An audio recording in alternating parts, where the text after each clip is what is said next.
En términos generales, toda persona tiene un patrimonio y al fallecer la persona, pues debe determinarse quién lo sucede en la titularidad de ese patrimonio.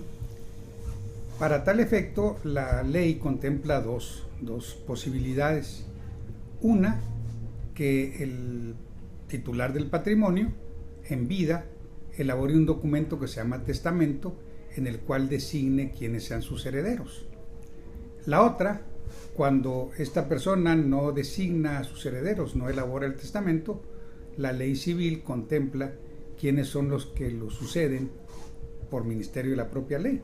Ahí se establece la sucesión que se llama la sucesión legítima o intestamentaria, en donde la ley contempla que los familiares más cercanos excluyen a los más lejanos y que los más cercanos son los herederos.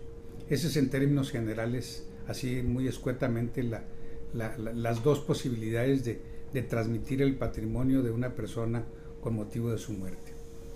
El testamento tiene, primero es un acto formal, es un acto cuasi solemne, en tanto que tiene el carácter primero de ser personalísimo, debe de realizarlo exclusivamente el interesado, nadie lo puede hacer en nombre de él.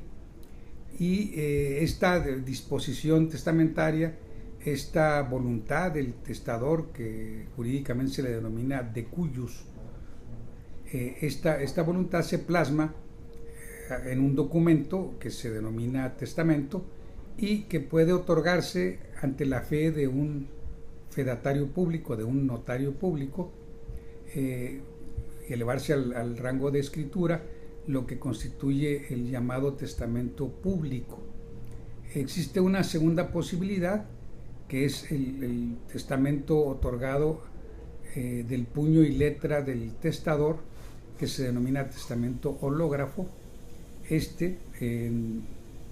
Por duplicado, se deposita en un sobre cerrado y lacrado, uno de los tantos de ese documento, en las oficinas del Registro Público de la Propiedad del domicilio del autor de la sucesión, del testador. Esas son las posibilidades de suceder o de determinar o de quiénes sean los sucesores de una persona al momento de su muerte.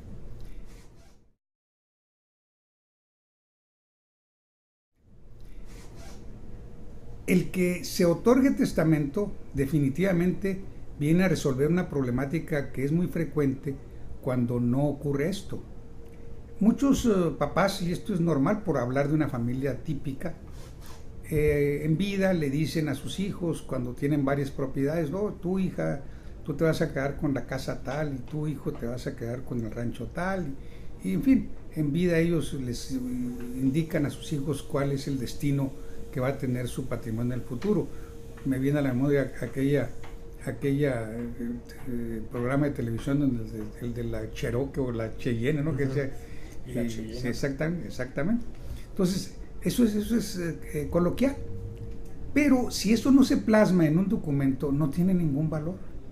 Entonces, a la hora de que fallece la persona, ahí es donde vienen los problemas, porque entonces el de la Cheyenne dice: bueno, y la Cheyenne, pues no, tu papá no dijo que era la Cheyenne tuya, la Cheyenne es de todos, y son 4 hermanos.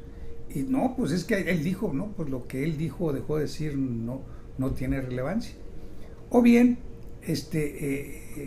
yo también consideré que me iba a dejar esto, en fin, 1000 cosas que ocurren y que al no haber designado herederos el autor de la sucesión, pues la distribución de aquel patrimonio se hace conforme lo dispone la ley. Y eso genera conflictos, porque es que mi papá dijo y que mi mamá dijo otro. Entonces, resuelve definitivamente el que otorga el testamento esta problemática, la deja resuelta en vida. Además, es una forma que yo creo que es muy adecuada, una especie de recompensas que dan los padres a los hijos o a los familiares. Pues aquel que de alguna manera lo apoyó en los momentos difíciles, estuvo con él, pues quizás sea, a juicio del autor de la sucesión, el más merecedor de sucederlo en su patrimonio. Pero la única forma como aquello se cristalice o se formalice al momento de su muerte es otorgando el testamento. Esas son las utilidades prácticas para la vida familiar del otorgar el testamento. El gobierno federal y la Asociación Mexicana o el Colegio Mexicano de Notarios Públicos tomaron el acuerdo de abaratar, por decirlo de alguna manera, los honorarios que se cobran por el otorgamiento del testamento público durante el mes de septiembre. Y así se instauró en la República Mexicana lo que ya institucionalmente se denomina septiembre, mes del testamento. Durante este mes de septiembre, los notarios públicos, en apoyo a sus propios clientes y a la sociedad, otorgan los testamentos que se otorgan ante ellos, por concepto de honorarios, representan una erogación inferior a la que ordinariamente se tendría que hacer para ir con el notario. El testamento otorgado ante el notario, el testamento público, tiene la gran ventaja de que al testador el notario lo orienta acerca, como le comentaba al principio de la charla, el testamento es un documento cuasi solemne que por cualquier motivo que violente las normas específicas de su elaboración que la ley señala puede anularse. Entonces, el notario evita, a través de las orientaciones que le da al testador, que aquel documento tenga algún vicio y consecuentemente pues, puede tener la tranquilidad quien otorga el testamento ante notario de que su testamento será plenamente válido y se acatará lo que él dispuso.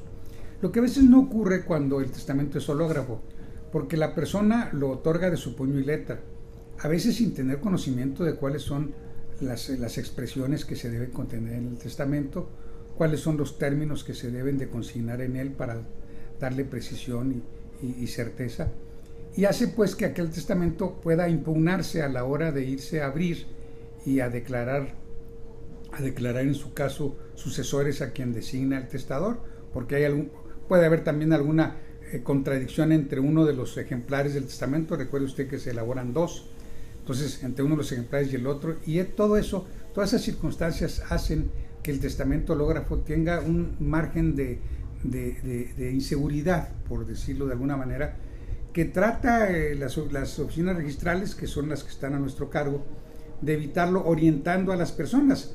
Pero a mí me ha tocado algunas personas que vienen conmigo: oiga, ¿por qué su empleado aquí me está pidiendo que quiere ver el testamento si yo no quiero enseñárselo a nadie? No, señor, no tiene él ningún interés de saber quiénes son sus herederos, sino simplemente de ver si usted cumple. No, yo quiero. Bueno, entonces pues hágalo como usted quiera. Hágalo usted, se deposita, eso sí, usted ve que lo deposita en un sobre, se lacra el sobre, se le entrega a usted uno, guardamos nosotros otro y ahí quedó. Pero la verdad es que ya no nos permitió el mismo testador revisar su disposición testamentaria, y esta puede adolecer de alguno de los defectos o de alguno de los elementos, adolecer de algunos de los elementos que debe contener, y en ese momento pues ya está generándose un acto que va a ser inoficioso o va a ser nulo posteriormente. Por ello, si bien es cierto que los dos, tanto el hológrafo como el público, tienen el mismo valor, la verdad es que por razones de la orientación que reciben del notario, tiene un mayor margen de seguridad el testamento público.